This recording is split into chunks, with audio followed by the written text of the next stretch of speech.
Hey everyone, it's Mark. This is a quick demonstration video for a DBX Model 118 Dynamic Range Enhancer. We're just going to run a drum loop through it so you can see it work, and then we're just going to go through some of the various features and functions of this very cool item. Just a quick history, I got this from the original owner's son.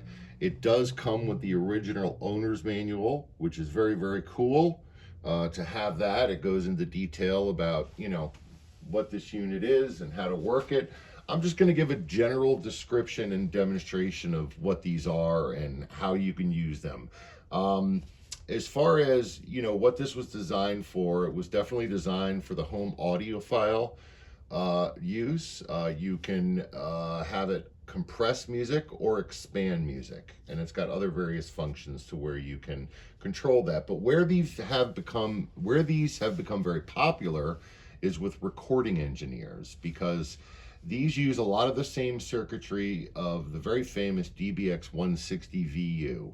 And if you don't want to spend $1,000 on one of those, this can be a nice, very affordable alternative to that, and they do sound very similar. I have used the 160 VU extensively at the recording studio I used to work at.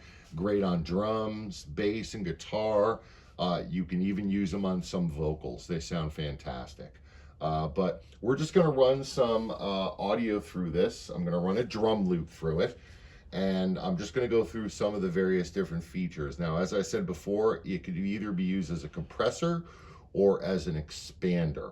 And just a quick description of that is a compressor makes the loud sounds softer and the soft sounds louder.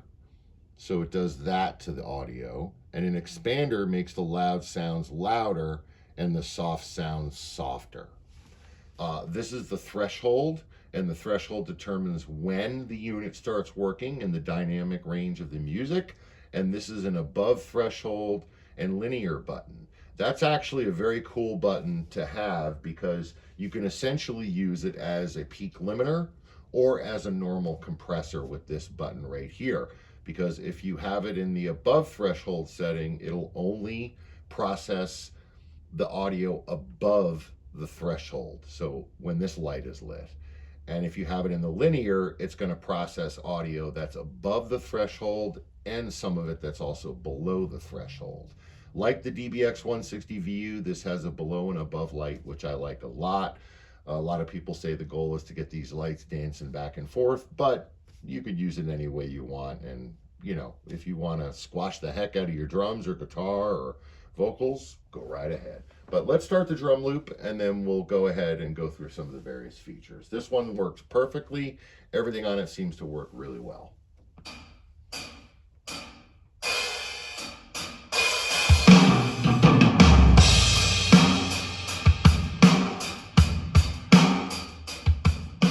All right, so I don't have any processing on this. When you have this lined up in this 12 o'clock position, it will do absolutely nothing, no matter where the other controls are.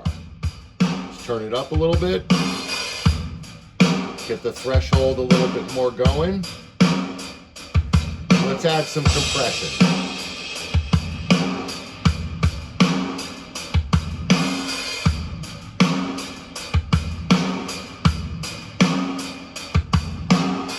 Already you can hear that compression working. It's bringing up the noise floor, and it's adding that pop and snap to the kick and the snare.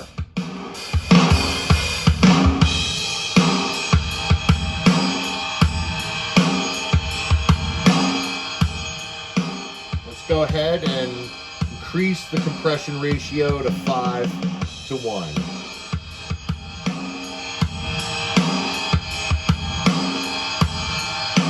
Bring the threshold down.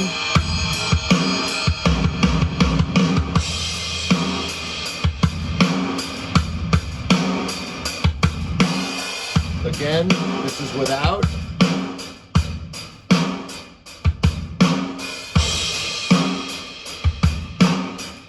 And this is with.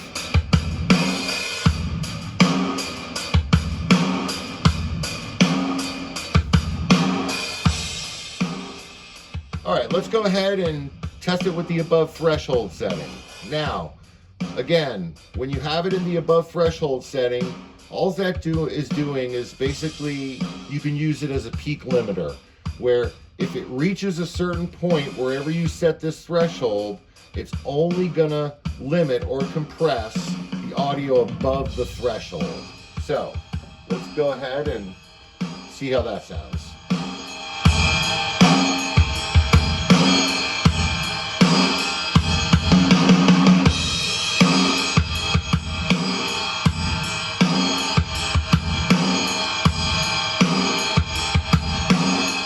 A lot of pumping and breathing. So that's the above threshold setting. It could be used when you're just looking to take away the highest transients or the highest dynamic range in an audio signal. I prefer the linear setting for most uses. Again, just some slight compression.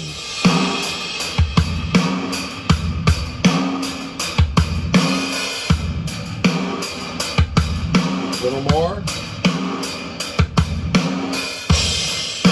Nothing. So that's without. That's with.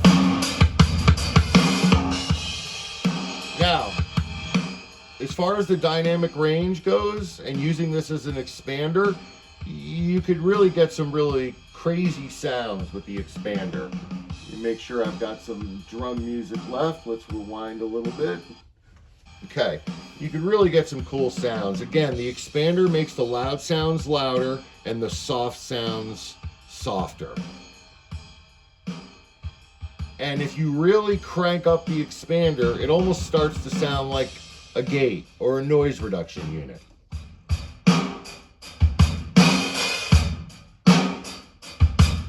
That's the expander set to a pretty loud, pretty high setting. So with, without.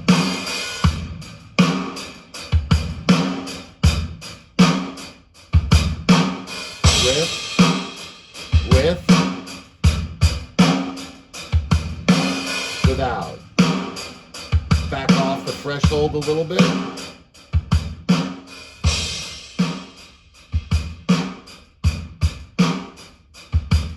It almost takes away all the ambience.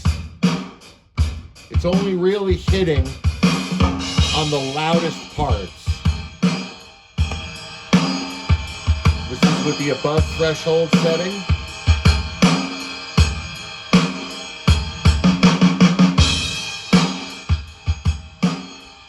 Very gate-ish. Almost like a hush noise reduction. Without. With. And that's the above threshold setting. Let's go back to the linear setting.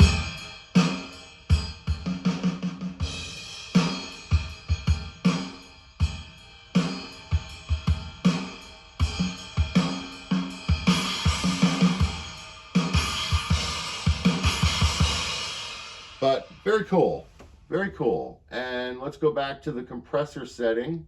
Well, that is an advertisement. So yeah, these are very cool. Obviously, they can be used a lot in recording studios.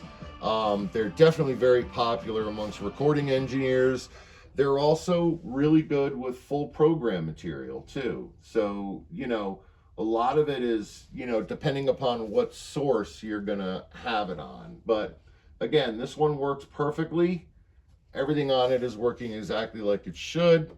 Comes with the original owner's manual. Very cool units. But I hope this explained a little bit, you know, what these can do and how cool they really are and how much of a affordable option they are to spending $1,000 on a real DBX 160. They definitely sound very similar to those. But anyways, thanks for watching.